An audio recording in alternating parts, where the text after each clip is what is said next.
If you're studying English on your own, you've come to the perfect place. Today, we'll focus on improving your vocabulary, your expressions, your pronunciation, and your listening skills, all in one lesson. Welcome back, amazing students. It's Kirsty here, your English YouTube coach. In today's session, we'll dive into an interesting short story about a woman who is mysteriously ghosted. Using stories is one of the best ways to learn a language because it allows you to pick up vocabulary naturally in context, rather than memorizing long lists of words. That doesn't work. Learning through stories makes the process easier and more enjoyable, and it's so much more effective. Here's the plan. I will read you a short story once. There will be text on the screen for those of you who find it a little bit difficult. Then I will go through a full vocabulary and expressions breakdown with pronunciation practice. This is a very important part of the lesson, so I suggest you stick around for the second half of this video. Are you comfortable? Time to sit back and enjoy the story. Ghosted. Alice stirred her tea without thinking. The sound of the spoon tapping the cup was lost under the noise of her teenage son and daughter arguing in the kitchen. She had grown used to the comforting chaos of her family, the constant buzz of activity that filled her days. But as she sat, gazing out of the window at the rainy streets of London, her mind drifted, as it often did, to another time, to another man. She smiled faintly, remembering how it all began.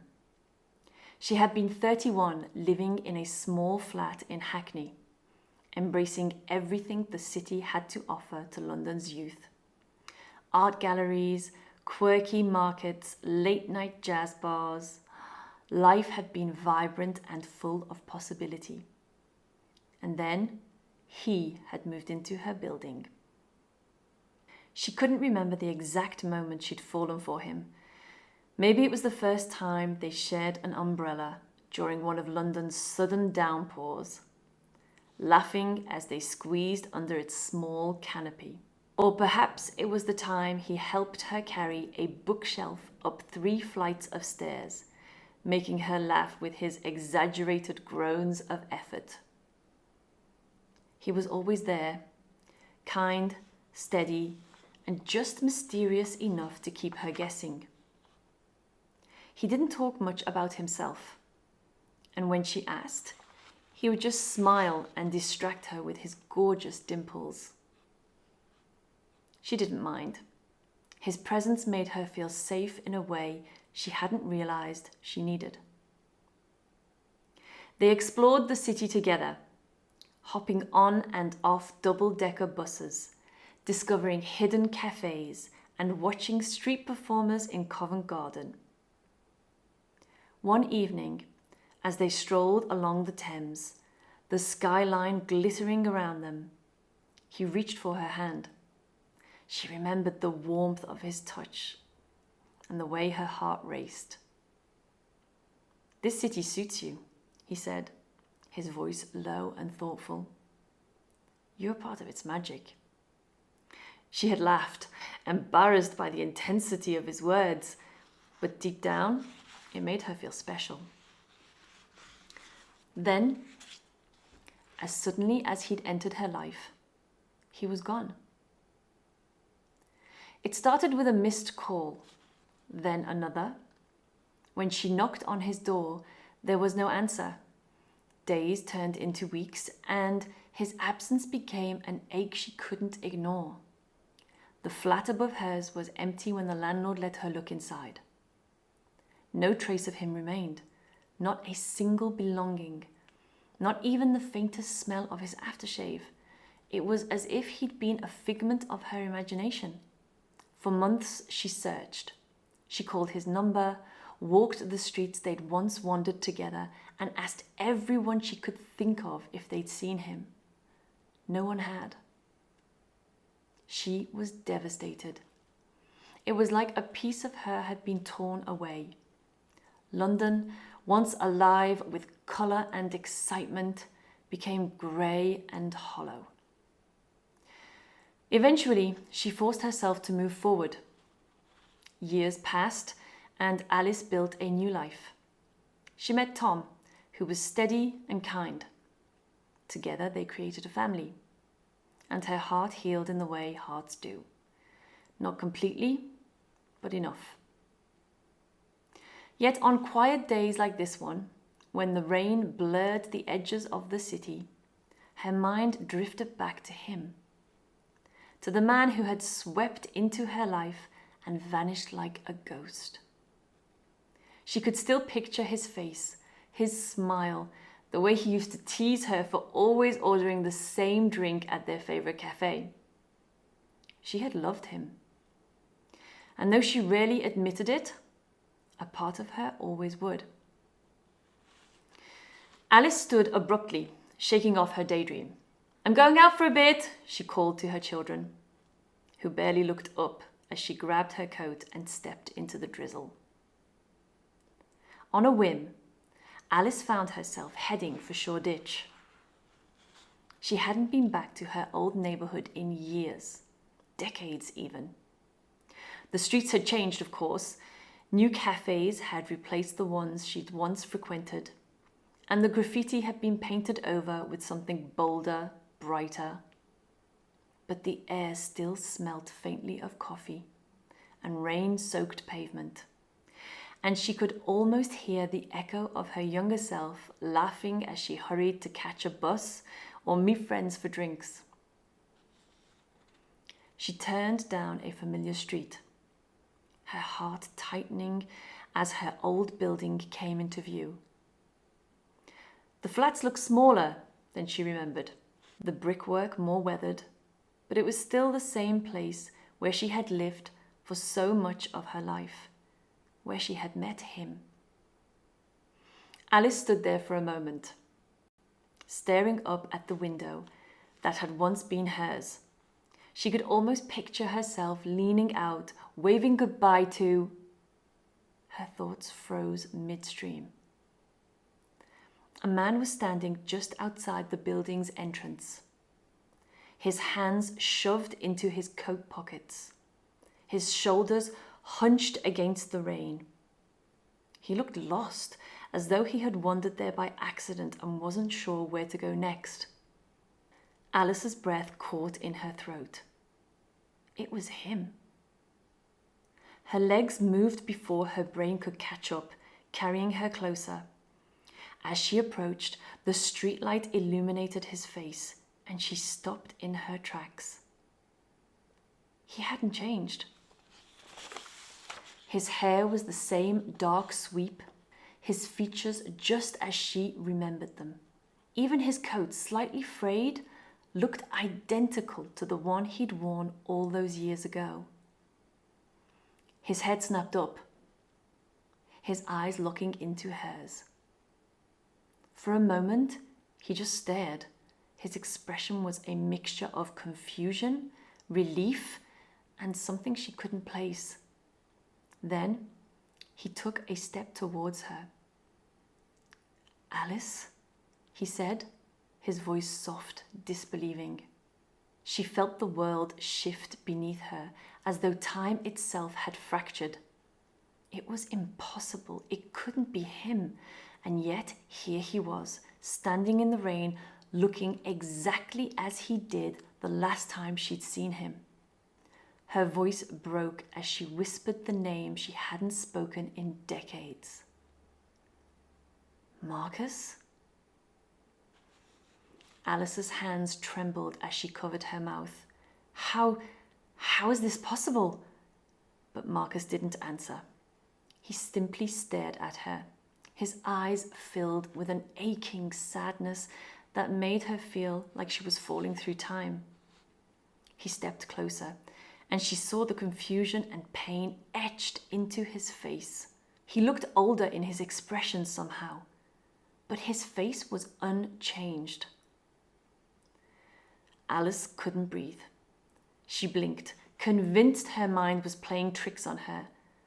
But he didn't vanish. He stood there, staring at her with wide eyes. She took a step forward, her heart pounding.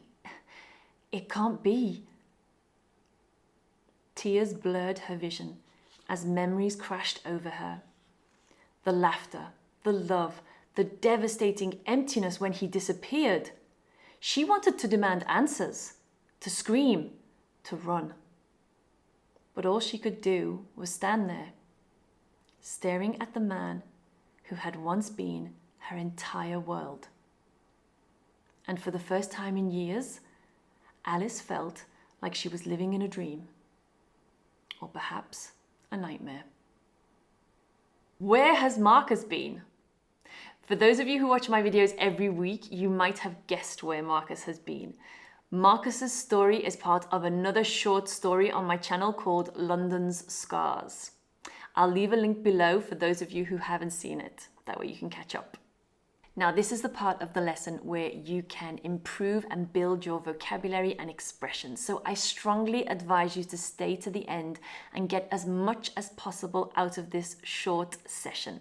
Let's see what you can take away today. Can I ask you something before we dive into the vocabulary? I've just hit 3,000 subscribers, which I am absolutely thrilled about. If you haven't subscribed yet, could you please take 2 minutes to go and hit the subscribe button?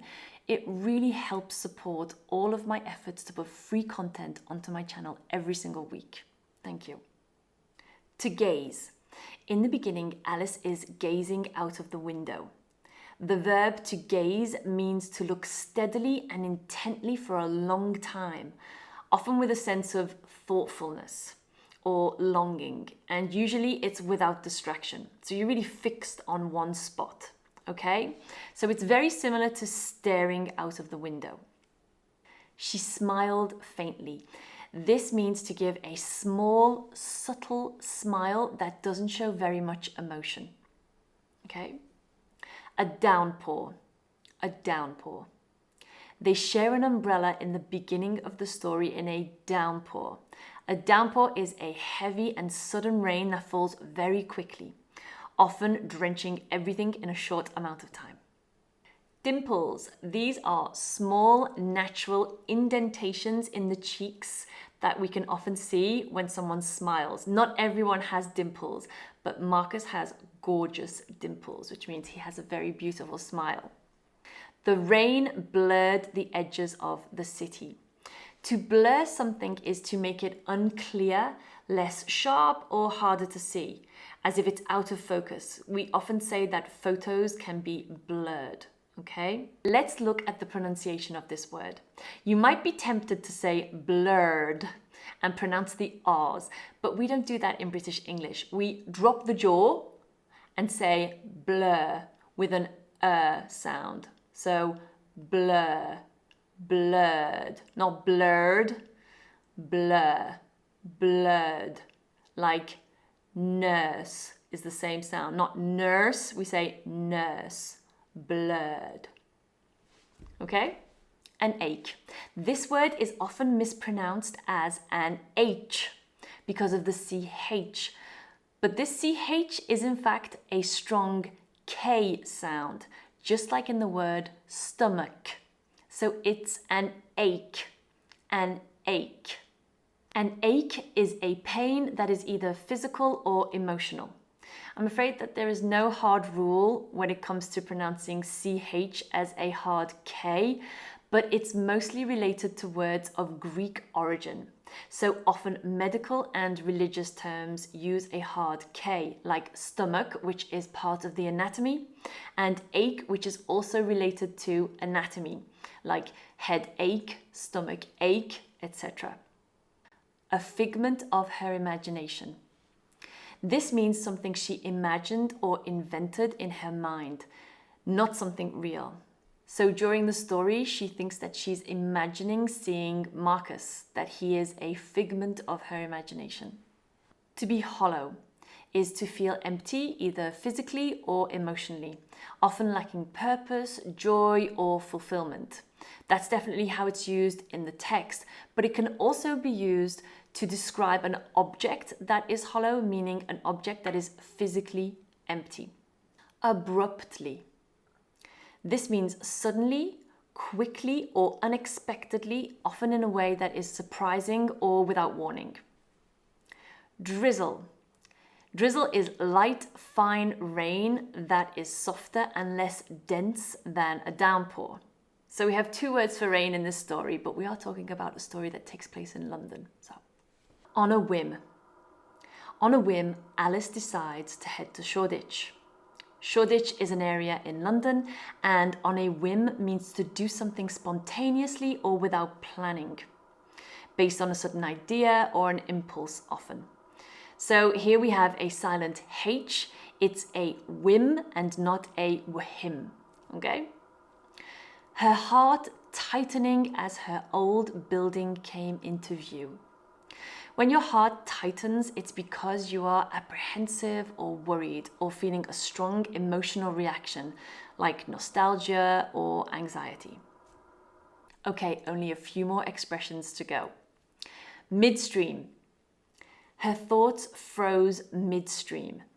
To be midstream literally, physically means to be in the middle of a river or a stream.